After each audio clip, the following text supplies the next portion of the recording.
said in my email, this goes by really quickly. I've spoken to two of the other artists, and the 10 minutes, 10 plus, sometimes it's like 13, kind of zooms by. So we tend to only have time to talk about the work that was selected as the curator's choice. So with that kind of premise, I would ask if you would just talk a little bit about your process and how this work, in your perspective, relates to your larger practice as an artist and as an illustrator and designer. Okay. Well, I mean, the work itself, it's kind of roughly self-explanatory. It's a triptych of portraits of people who were killed in 2020, and their deaths kind of resulted in like an uprising throughout the country. And I think it was partly just the situation, but also like the brutality and just how well known their deaths became that led to that kind of movement. And at the time, I was kind of stuck at home because of COVID, and also just I didn't want to risk my family's health by joining the protest. So I kind of contributed what I could online. And this ended up being a collaborative project with friends. I did the designs, and then they went and painted them on large boards and installed them. Um, but yeah, basically, these are all tributes to Tony McDade, Breonna Taylor, and George Floyd. They're digital illustrations. I designed them with the flat colors, partly because I like working with shape and line, and the simplified colors make that easier. But also because if they were flat colors, they could be easily replicated. And if we had the resources, we didn't at the time, but at another point, these could be easily transferred into like screen print stencils so they could be more distributed and become part of a larger protest art movement. I appreciate that. I didn't quite realize that they were the collaborative nature and that they were on larger panels. So it's nice to think about that too. Have you been able to have you been able to produce in larger quantities? Or is that something you're still hoping to do with the work? I'd like to at some point. I have not been back at the screen print lab for COVID reasons. Yeah. The high touch area. Yeah, that's true. That's a good point. Can you talk a little bit? And I've had the opportunity of looking around your website some and seeing the other work that you'd submitted about how, and it's in some ways self-evident, but I think it's helpful to hear from the artist directly how this particular work connects to your other projects. And I would, I would think about that in terms of the formal qualities and line and color and design and all of those things, but also content. Obviously, your storytelling or narrative is an important part of your broader practice. And so if there's a way you think about these all kind of being knitted together in some capacity. I mean, visually, it's a lot of the time I work with like saturated colors, flat colors, or line. So that's kind of visually cohesive with what I do. When I have the chance to, I like to screen print, so that also makes it easier to transfer things into a screen print format. I think when it comes to the subject matter, I haven't always like my art isn't consistently political or about newsworthy subjects, but I really the core of my work is storytelling, and I think these are really important stories to tell, partly because of just how publicly they died, and there still was no sort of recompense. There was no result from that. There was no kind of healing and moving forward. It was brushed off by power structures. And I think that's something that cannot be ignored. It's been ignored for far too long. And I think in telling this story and making it, well, not more distributable, because that sounds kind of callous, but like making sure that people know about these events is really key. Yep. Yep. And I think that I mean, culturally, that is an important, and it connects obviously to this project specifically, but also to a wider cultural outpouring. And I don't know if that's the right word, but the cultural production around last summer through today has been profound, I think. And it is, I'm hopeful that it continues, because I think, as you're saying, and I appreciate like trying to distinguish between distributed, but maybe broadcast is another way to think about it, like making sure that the stories are shared and repeated and continue to be repeated. So like, I think thinking about your process and screen printing and the ability for multiples and continued multiples, and the thought that and in digital too, like this is a great way to do that as well. You know, part of broadcasting isn't just like broadcasting once widely, but broadcasting widely continually. And so thinking about that way and thinking about the seriality, which I think plays through a lot of your work, I was really interested to see.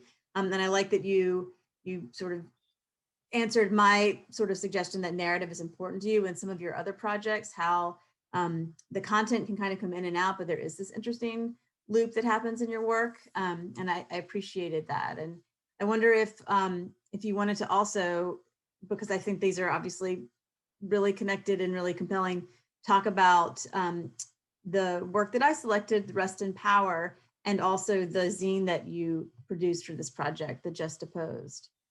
Yeah, this was kind of a longer project coming together. Like I'd written the poems for a workshop class, Mm-hmm. but hadn't really figured out what I wanted to do with them because like it's kind of small for a traditional chapbook. Mm-hmm. But I'm also an artist, so I decided that for a zine assignment in a separate class that I would kind of combine my art and my prose, or well, not my prose, but yeah, my Yeah. verse, I suppose, and create something a bit more holistic because realistically, these subjects hadn't gone away. It Mm-hmm. impacts my writing, it impacts my life, it impacts my art. And this was just a way for me to combine the three and also kind of my own little academic fascinations with Terrence Hayes and Dinesh Smith. Mm-hmm. They're both really amazing Black poets in their own rights. Terrence Hayes created the Golden Shovel format, which is the format I used for these poems. Mm-hmm. And then Dinesh Smith, I took a line from one of their existing poems and created the Golden Shovel for The Court Proceeds to the Graveyard, Elegy for Trayvon Martin, and Finding Michael Brown. That. And one of the things that's been interesting in this process of meeting artists, unfortunately through Zoom, but this is where we are in 2021, is how you're the second artist that I've spoken to that has a whole other area and space in which they work. An artist I spoke to 2 days ago is also a dancer, and there was ways in which that physicality factored into their painting. And so it's interesting, and I'm quite appreciative of that. Writing is also a part of your work. I think that I have it was unintentional with my selections of this process, but I do often find myself gravitating towards artists that have sort of dual capacities in that way, because I think it's an enriching experience for the viewer. And so I thank you for that. Thinking about these two projects and thinking about your other work that I've seen on your website, and something that you said a little bit ago about your work isn't always political. Do you imagine now in 2021 being more political in your work? Do you feel like that's something you're going to embrace more, like not more fully, because you've obviously embraced it quite fully, but even with more focus or more intention, or continue to sort of have multiple areas in which you're contemplating and sharing and creating? I think realistically, it's likely that I'm going to have multiple areas that I'm creating and sharing because I say that my work isn't like inherently political and it wouldn't be my most definitions, but I think the fact that I include like a story I'm working on now is about like a Black trans kid in a fantasy setting, and like in most cases people would, okay, that's a story, that's literature or a graphic novel. But I think also in the inclusion of these identities and kind of normalizing that takes a slight political stance. So I think that's kind of the political vein that most of my work would exist in, but also like these events are happening and I can't really just sit by and watch them. Like I'm making art every day and it kind of leaches into my art. So then I come up with projects like this. So I don't see that being something that I'm going to leave behind. It's just a question of how often I do it compared to the other work that I have to do to make a living. Absolutely. And I appreciate you parsing that out with the nuances that are there, that sometimes even just the act of making that art is political, and that there are things that are inherently political, even if they're not overt, and the desire to share stories and make sure that stories are shared equally, and that every type of individual and experience has the same platform in which to share stories and have their stories be reflected in the art that they're seeing is in itself in this moment definitely political, even if it's it's more nuanced than what we might think. And I appreciate that distinction. I think is really important, and it's nice. I appreciate you saying that. One of the things that, sorry, my distraction. One of the things that's so hard about this process is experiencing work just on the screen. And so I think that there's always, with printmaking and screen printing and whatever, that sort of medium, I'm always more appreciative in person of the tactile quality that comes through the visual. And so I'm like wanting to touch the screen because I want to hold these, I'm finding, like very, very much so. And so I congratulate you for conveying that even in this flat format. Thank you. Obviously, with the chapbook or a zine, it's inherently tactile. You're meant to pick it up and look at it. But I find that comes through in printmaking as well. And so I think it's,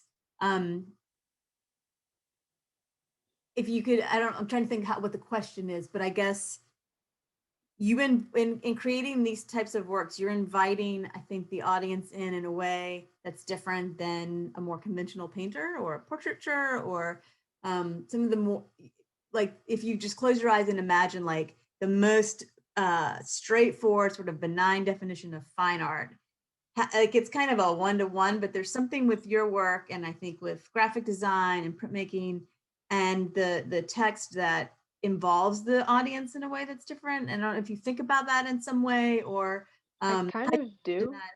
Yeah.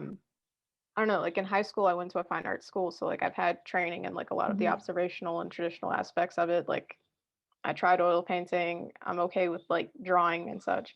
I really do enjoy fine art. I don't think I could be a fine artist, mostly because like I want my work to exist in spaces outside of galleries, but I'm also not specifically like a performance artist. So I like the idea of creating things that can be distributed or like seen in mass and kind of experienced by people in their everyday, where they're not just like portioning that part of the work off into like a gallery space or a specific location.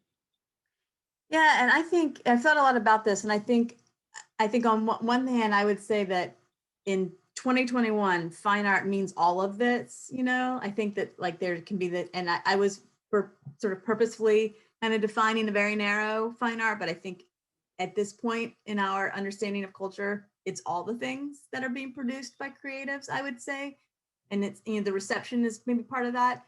But I also think, and I wonder if you thought about this.